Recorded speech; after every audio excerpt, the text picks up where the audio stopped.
வணக்கம்.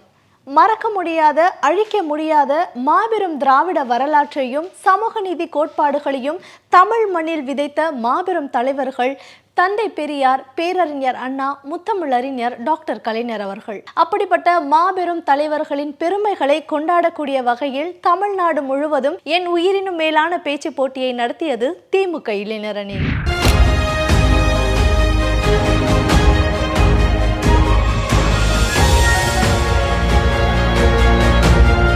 முதற்கட்டமாக மண்டல அளவிலும் இரண்டாம் கட்டமாக மாநில அளவிலும் இந்த பேச்சு போட்டிகள் நடைபெற்றன.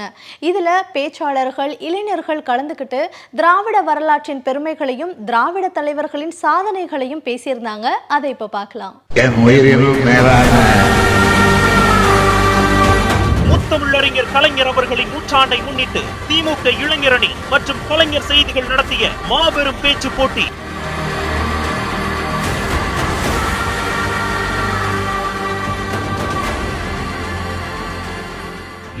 மக்களின் உரிமைகளுக்காக குரல் கொடுத்த தந்தை பெரியாரின் பட்டறையிலிருந்து வந்த அறிஞர் அண்ணா மாநிலங்களின் உரிமைகளுக்கான போரை தென்னிந்தியாவிலிருந்து தொடங்கினாரு. ஒட்டுமொத்த இந்திய மாநிலங்களின் உரிமைகளுக்காக குரல் கொடுத்த பேரறிஞர் அண்ணாவின் வரலாற்றை மேடையில் முழங்கினர் பேச்சாளர்கள். அதை இப்ப பார்க்கலாம். 1962ஆம் ஆண்டு பேரறிஞர் அண்ணா அவர்கள் திராவிட முன்னேற்ற கழகத்தினுடைய பொதுக்குழுவை கூட்டி இந்த கழகம் திராவிட நாடு கோரிக்கை கொள்கையை கைவிட்டது என்று அறிவித்தார். திராவிட நாடு கோரிக்கை கைவிட்டாலும் அதற்கான காரணங்கள் இன்னும் அப்படியே தான் இருக்கிறது. அதற்கு பிறகாகத்தான் மிக தெளிவாக பேரறிஞர் அண்ணா அவர்கள் சொன்னார்கள், மத்தியிலே கூட்டாட்சி என்பது வெறும் பெயரளவில் மாத்திரம் தான் இருக்கிறது. அந்த கூட்டாட்சி உண்மையான கூட்டாட்சியாக இருக்க வேண்டும் என்றால் மாநிலங்களின் சுயாட்சி நிறைவு பெற்ற சுயாட்சியாக இருக்க வேண்டும். மாநிலங்களுக்கு அதிக அதிகாரங்கள் தரப்பட வேண்டும். அது மீண்டும் மாற்றப்படாத அளவிற்கு மாநிலங்களில் சுயாட்சி வழங்கப்பட வேண்டும் என்று பேரறிஞர் அண்ணா அவர்கள் சொன்னார். இந்திய அரசியலமைப்பு சட்டத்தின் 7வது அட்டவணையின் கீழ் ஒன்றிய அரசினுடைய அதிகாரத்தில் இருக்கக்கூடிய முக்கிய துறைகளினுடைய பட்டியலை இன்றைக்கு 97 உயர்த்தி இருக்கிறார்கள். மாநில அரசுக்கு இருந்த அதிகாரங்கள் எல்லாம் 66 குறைத்திருக்கிறார்கள். இப்படி ஒன்றிய அரசு தொடர்ந்து மாநிலங்களுடைய அதிகாரங்களையும் உரிமைகளையும் பறித்துக் கொண்டிருக்கிறது.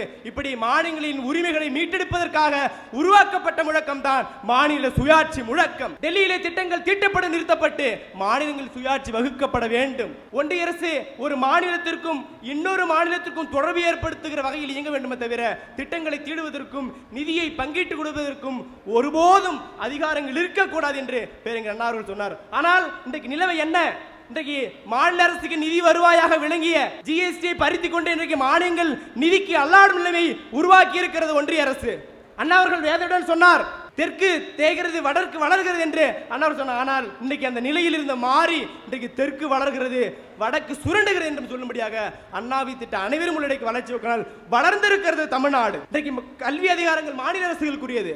ஆனால் அவர்கள் இந்த நெருக்கடி நிலை காலகட்டத்தை வாய்ப்பாக பயன்படுத்தி இன்றைக்கு மாநில அதிகாரத்தில் இருந்த கல்வி பொதுப்பட்டியலுக்கு மாற்றி விட்டார்கள். அதனால்தான் இப்போது நவீன குலக்கல்வியான தேசிய கல்விகளை திணிக்கிறார்கள். ஏழை எளிய மாணவர்களின் கல்விக்கலை, மருத்துவ கல்வியை பறிக்கக்கூடிய நீட் தேர்வு போறவற்றை திணிக்கிறார்கள். இந்த நீட் தேர்வில் இன்றைக்கு நாம் எத்தனை உயிர்களை பறிகொடுத்து இருக்கிறோம், இன்னும் அந்த உயிர்கள் இன்றைக்கும் தொடர்ந்து கொண்டிருக்கிறது. அதற்கெல்லாம் முற்றுப்புள்ளி வைக்க வேண்டும். அதற்கு கல்வி அதிகாரங்கள் மாநிலங்களுக்கே தரப்பட வேண்டும் என்று கேட்பதுதான் மாநில சுயாட்சி. ஒரு மனிதன் இந்த சமூகத்தில் ஏற்றத்தாழ்வு இல்லாமல் சக மனிதரிடம் கையேந்தி நிற்காமல் சுயமரியாதையோடும் பகுத்தறிவோடும் வாழ பல போராட்டங்கள் நடத்தி ஆட்சியில் இருக்கும் போதெல்லாம் அதற்காக பல சட்டங்களையும் திட்டங்களையும் இயற்றிய இயக்கம் திராவிட முன்னேற்ற கழகம். தனி மனிதரின் சுயமரியாதையை நிலைநாட்டிய இயக்கம் ஒரு மாநிலத்தின் சுயமரியாதையை நிலைநாட்டாமல் இருக்கும். அப்படி மாநிலத்தின் சுயமரியாதையை காக்க இயக்கம் தந்த அண்ணாவின் மாபெரும் முழக்கம் தான் மாநில சுயாட்சி கோரிக்கை. என்றென்றும் புகழ் குன்றாமல் வாழும் தமிழர்களோடு சிறிதளவும் ஒன்றாமல் இருக்கிறது இன்றைய ஒன்றிய அரசு.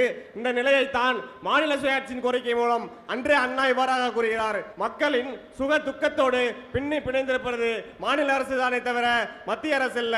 மக்களின் குறைகளை நெருக்கு நேராக சந்திக்க வேண்டியவர்களும் மாநில அரசு தான். அதனால் மாநில அரசுக்கு தான் அதிக அதிகாரம் வேண்டும் என்றார் அண்ணா. அண்ணாவின் கூற்றுக்கு மாறாக மத்திய அரசுக்கு தான் அதிக அதிகாரம் வேண்டும் என்று அன்றிலிருந்து இன்று வரை கூறிக்கொண்டிருப்போருக்கு அண்ணா கூறுகிறார், பலம் வாய்ந்த மத்திய அரசு வேண்டும் என்கிறார்கள். மத்திய அரசுக்கு பலம் எதற்காக? அந்த பலம் யாருக்கு எதிராக என்று நாம் சிந்தித்து பார்க்க வேண்டும் என்கிறார். சீனாவின் ஆக்கிரமிப்புக்கு எதிராக மத்திய அரசுக்கு வலு தேவையெனில் அந்த வலுவை தேடித்தர நாங்கள் தயார்.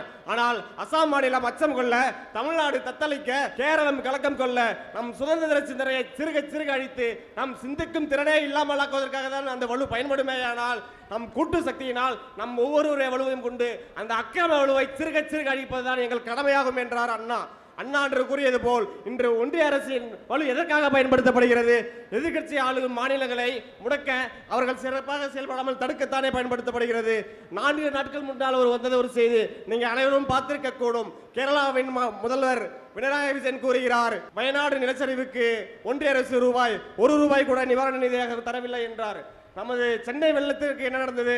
ஒன்றிய அரசு ₹1 கூட நிவாரண நிதி தரவில்லை. எதற்காக இந்த மாற்றந்தாய் மனப்பான்மை?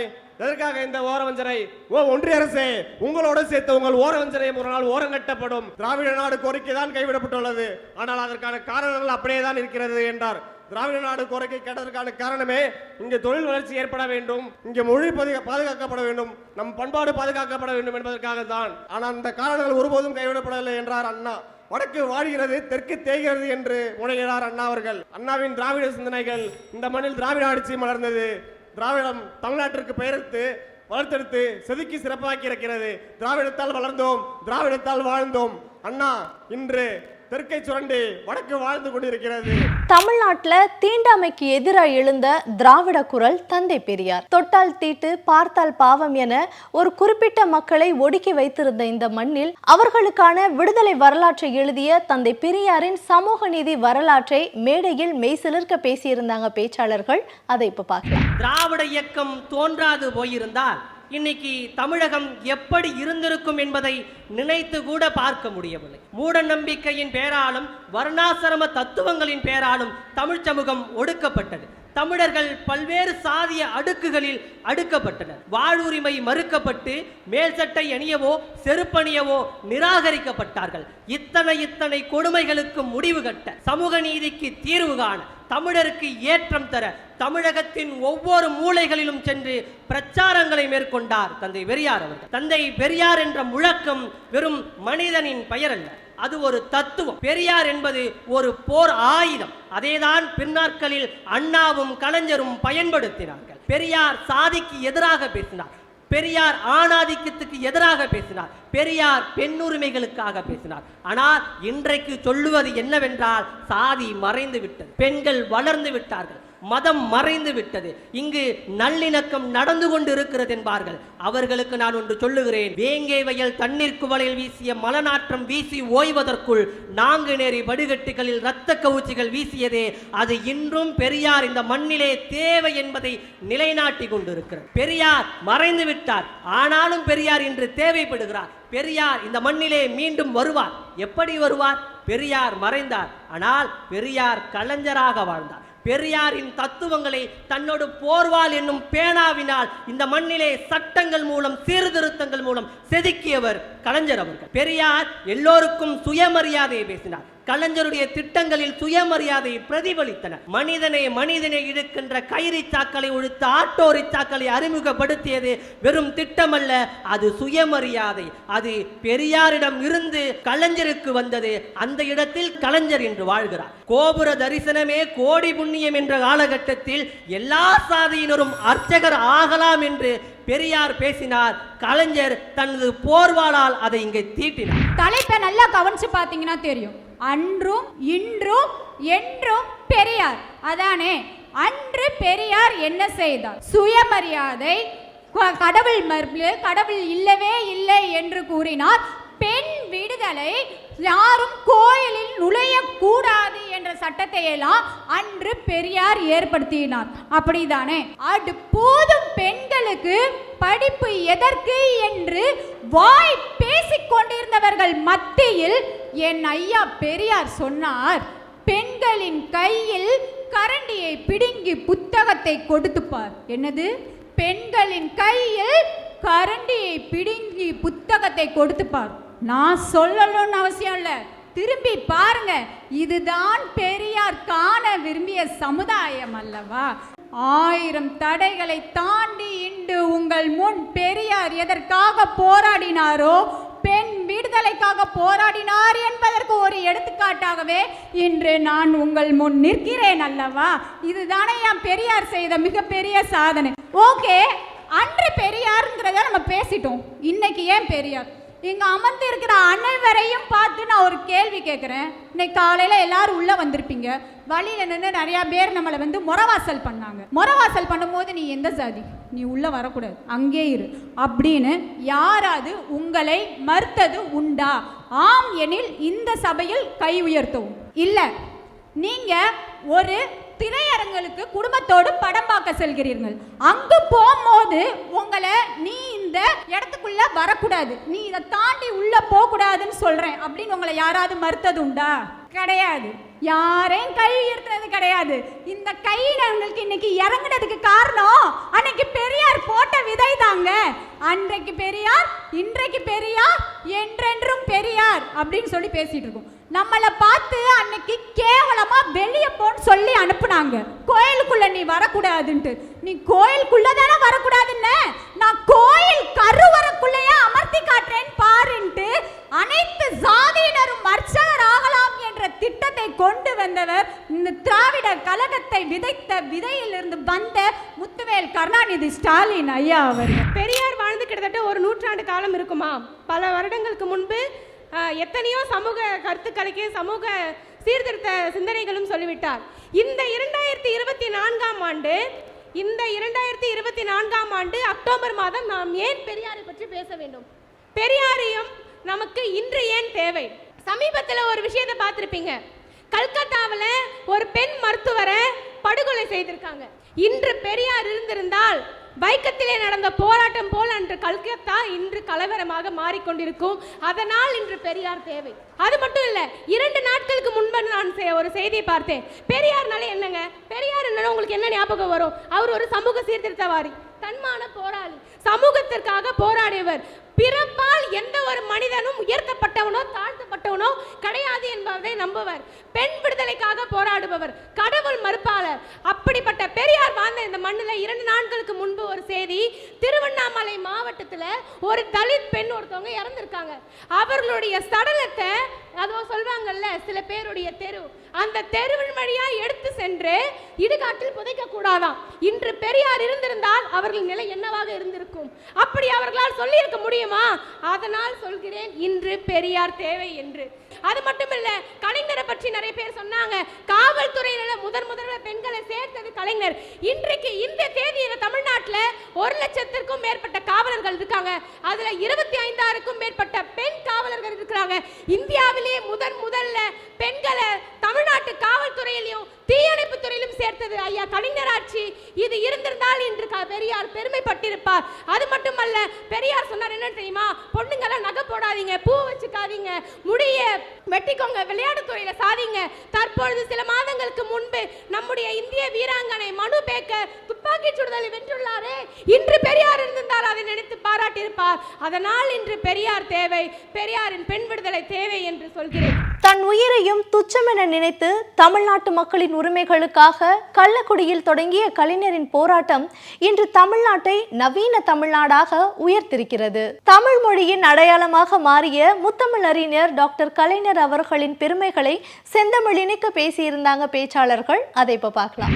2000 ஆண்டுகால இன இழிவை ஓர் நூற்றாண்டில் ஏற்றத்தாழ் விழா சமுதாயமாக உருவாக்கியது. திராவிடம் எங்கெல்லாம் தொடங்கப்பட்டதோ அங்கெல்லாம் படிப்பகங்கள் தொடங்கப்பட்டன. தேநீர் கடை முதல் முடி திருத்தம் செய்யும் கடை வரை அடித்தட்டு மக்களை கூட அரசியல் பேச வைத்த இயக்கம் திராவிட இயக்கம். நம்முடைய தாத்தா பாட்டி காலத்தில் பெயருக்கு பின்னால் சாதி பெயரை இணைத்து கொண்டு பெருமைப்பட்ட ஒரு காலம். ஆனால் இன்றோ படித்த பட்டத்தை தான் பெயருக்கு பின்னால் இணைத்துக் கொள்கிறோமே தவிர சாதியின் பெயரை அல்ல. எப்படிப்பட்ட மாற்றத்தை நிகழ்த்தி இருக்கிறது. நாட்டுக்கு சுதந்திரம் கிடைத்தது, மண்ணுக்கு சுதந்திரம் கிடைத்தது, மனிதனுக்கு சுதந்திரம் கிடைத்ததா? மனித இனம் இங்கே சமமாக மதிக்கப்பட்டதா என்றால் இல்லை. எந்த மருத்துவமனையில் தினம் தினம் சுத்தம் செய்யக்கூடிய தூய்மை பணியாளருடைய மகனை அதே மருத்துவமனையில் மருத்துவராக்கி அழகு பார்த்ததுதான் கலைஞருடைய ஆட்சி. எவ்வளவு பெரிய நவீன தமிழ்நாட்டை கட்டமைத்திருக்கிறார் கலைஞர். 1996 காலகட்டம். பள்ளிக்கு செல்லக்கூடிய குழந்தைகளுக்கு இருதய ருமாட்டிக் நோய் இருப்பது கண்டறியப்பட்டது. வாழ்வொளி திட்டம் மூலமாக மஞ்சள் அட்டையை கொடுத்து 10 ஆண்டுகள் கொடுக்கப்பட்ட பென்சிலின் மருந்துதான் இதய நோய் தாக்கி உயிரிழக்கவிருந்த பல குழந்தைகளை மீட்டிருக்கிறது. பல குழந்தைகளுக்கு இதயத்தை கொடுத்திருக்கிறார் கலைஞர் என்றுதான் சொல்ல வேண்டும். ஒரு நவீன மனித வளத்தை மேம்படுத்தி இருக்கிறார் கலைஞர். இந்த ஆங்கிலேய ஆண்டு காலத்தில் 200 ஆண்டுகள் ஆட்சியில் தொடங்கப்பட்ட கல்லூரியின் எண்ணிக்கை வெறும் 92. 67 இருந்து 75 வரை கிட்டத்தட்ட 8 ஆண்டுகளில் கலைஞர் உருவாக்கிய கலை கல்லூரியின் எண்ணிக்கை மட்டும் 97. இன்று உயர்கல்வி விகிதம் இந்தியாவை பொறுத்தவரை 27.4, ஆனால் தமிழ்நாட்டில் 51.4, கிட்டத்தட்ட 2 மடங்கு. இதனுடைய நவீனத்துவம் கலைஞரிடம் இருக்கிறது. உழவு தொழில் மட்டுமல்ல, உருக்கு தொழிலும் தமிழனுக்கு தேவை என்பதிலும் கலைஞருடைய கனவு இருந்தது. அது அண்ணா கொடுத்த கனவு. சேலம் இரும்பு உருக்காலை திட்டம் இன்று மில்பர்ன் டென்னிஸ் மைதானமாகவும் மலேசிய இரட்டை கோபுரமாகவும் மிளர்கிறது. கலைஞர் 1957களிலே குளித்தலை தொகுதிக்கு செல்கிறார். அங்க இருக்கக்கூடிய வாழக்கூடிய மக்களை சந்திக்கும் பொழுது காந்தி உயிருடன் இருக்கிறாரா என்று கேள்வியை கேட்டார்களாம். 57லே இறந்த செய்தியே தெரியாமல் அந்த கிராமம் இருந்தது. அங்கு காலை உணவாக எடுத்துக் கொள்ளப்படுவது கடைகளிலே அடுக்கி வைக்கப்பட்டிருக்கின்ற மிகப்பெரிய வாத்து முட்டை தான். அப்படிப்பட்ட சூழலிலே கலைஞர் கொண்டு வந்த மினி பஸ் திட்டம் தான் மிகப்பெரிய புரட்சியை செய்கிறது. இதை அப்பொழுது இருந்த கர்நாடக அரசு கிராமீண சாரிகை என்ற பெயரிலே பதிவு செய்து அங்கும் முயற்சி செய்கிறது. ஆமையை காக்க ஓட்டை படைத்த இறைவன் ஏன் மனிதன் வாழ்வதற்கு ஒரு வீட்டை படைக்கவில்லை என்று யோசித்தார். குடிசை பகுதிகள் எல்லாம் அடுக்குமாடி கட்டிடங்களாக எழுந்தன. அவதிப்பட்ட மக்கள் நிம்மதி பெருமூச்சு விட்டனர். கலைஞர் மட்டும் இல்லையெனில் நாங்கள் அகற்றவும் நாதியற்று அனாதை பிணமாய் கிடந்திருப்போம் என்று கண்ணீர் வடித்தார்கள் தொழுநோயாளிகள். 400 500 தொழுநோய் இல்லங்களை உருவாக்கி இங்கே அவருடைய சுயமரியாதை மீட்டிருக்கிறார் கலைஞர். நீங்கள் சற்று யோசித்து பார்க்க வேண்டும். குஜராத் தான் இங்கே வளர்ச்சியினுடைய உச்சம் என்று பேசிக் கொண்டிருக்கக்கூடிய சூழலில் அகமதாபாத்தில் இருந்து வதோதா வரை செல்லக்கூடிய இரவு நேரங்களின் பேருந்துகளின் எண்ணிக்கை வெறும் 2. ஆனால் தமிழ்நாட்டில் சென்னையிலிருந்து நாகர்கோயில் வரை செல்லக்கூடிய சாலை வசதிகள் இங்கு இருக்கின்றன. எப்பேற்பட்ட மாற்றத்தை இங்கு செய்திருக்கிறார் என்பதை நீங்கள் சற்று யோசித்து பார்க்க வேண்டும். பார்க்கும் இடமெல்லாம் நந்தலாலா, நிந்தன் பச்சை நிறம் தோன்றுதையே நந்தலாலா, நோக்கும் இடமெல்லாம் நந்தலாலா, கலைஞரின் திராவிடமாகவே தெரிகிறது நந்தலாலா என்று சொல்லி தலைமுறைகள் மாறலாம், தத்துவம் ஒன்றே. இந்த தலைப்பினை நான் இவ்வாறாக பார்க்கிறேன். எதற்காக முத்தமிழறிஞர் டாக்டர் கலைஞர் ஐயா அவர்களை நவீன தமிழ்நாட்டின் சிற்பி என்று கூறுகிறார்கள்?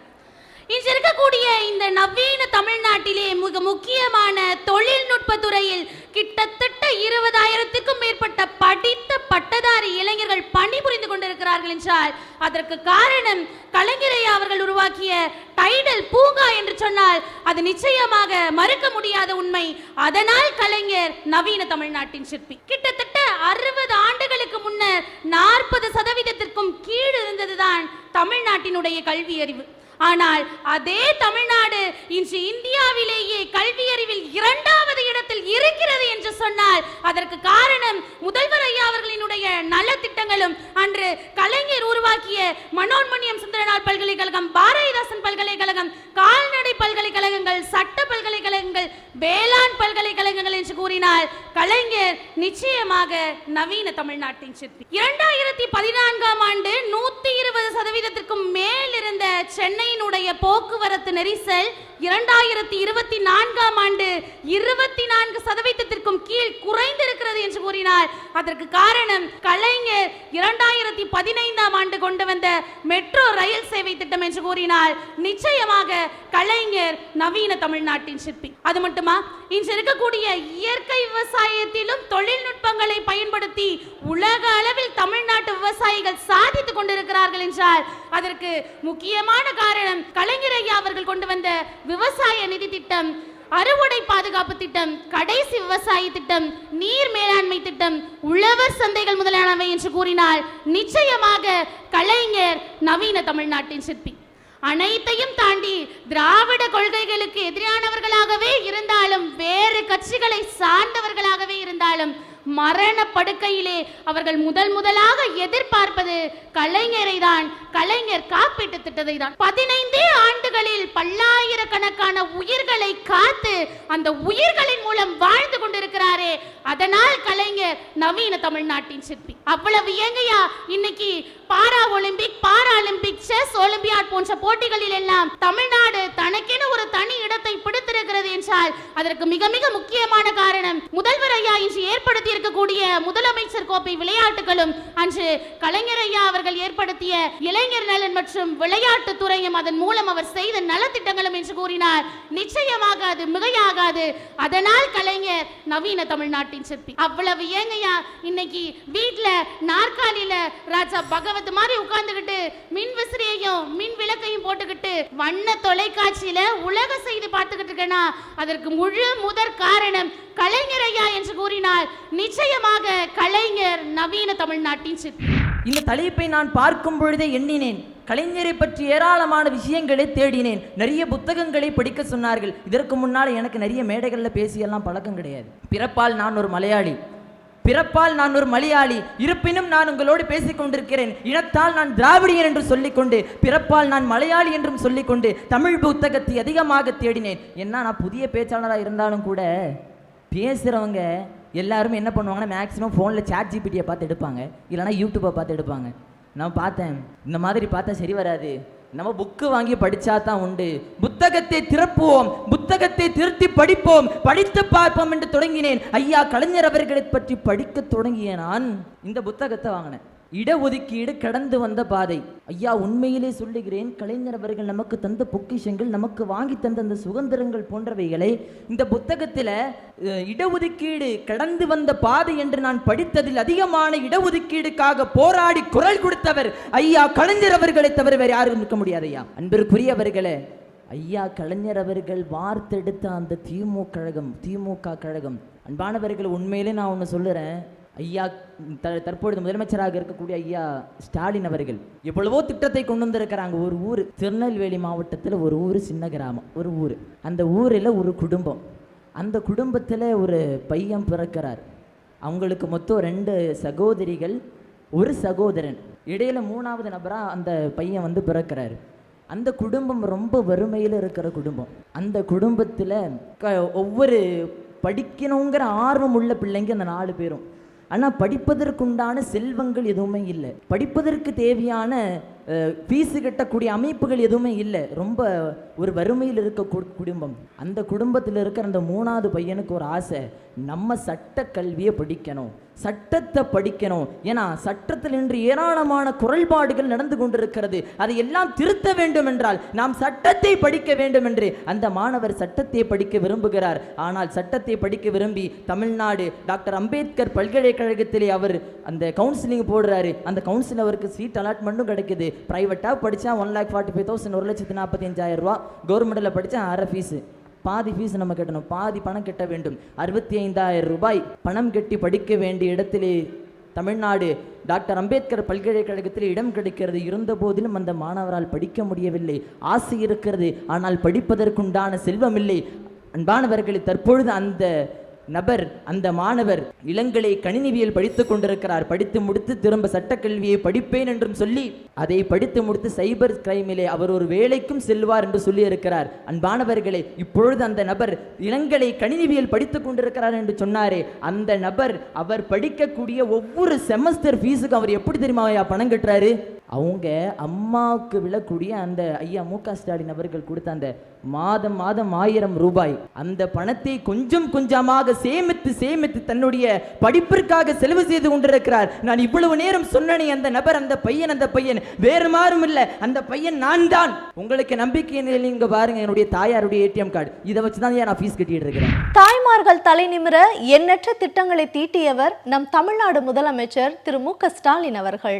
எண்ணற்ற ஏழை மாணவர்கள் பசியார காலை உணவு திட்டம் என தமிழ்நாட்டு மக்களின் உணர்வுகளுக்கு ஏற்ப திட்டங்களை தீட்டி திராவிட மாடல் ஆட்சியை நடத்தி வரும் திராவிட மாடல் நாயகர் மாண்புமிகு முதல்வர் மு.க. ஸ்டாலின் அவர்களின் பெருமைகளை பட்டியலிட்டிருந்தனர் பேச்சாளர்கள். அதை இப்ப பார்க்கலாம். யார் திராவிடன்? பிறப்புக்கும் எல்லா உயிர்க்கும் சிறப்பொவ்வா செய்தொழில் வேற்றுமையான் என்று கூறினாரே ஐயன் வள்ளுவன். அவர் திராவிடன். யாதும் ஊரே யாவரும் கேளிர் என்று உரைத்தாரே கணியன் பூங்குன்றனார். அவர் திராவிடன். எள்ளில் இருந்து எண்ணெயை கண்டுபிடித்த நாளை தீப ஒளி திருநாளாய் கொண்டாட வைத்தாரே அயோத்திதாச பண்டிதர். அவர் அறிவியல் திராவிடன். மூட நம்பிக்கைகளை முட்டறுத்த தந்தை பெரியார். அவர் பகுத்தறிவு திராவிடன். மொழியிலும் பேச்சிலும் ஏன் ஆட்சியிலும் மாற்றத்தை கொண்டு வரச் செய்தாரே பேரறிஞர் அண்ணா. அவர் அரசியல் திராவிடன். அனைத்து உலகமே தமிழ்நாட்டை மாதிரியாக எடுத்துக்கொள்ளச் செய்தாரே முத்தமிழறிஞர் டாக்டர் கலைஞர். அவர் புரட்சி திராவிடன்.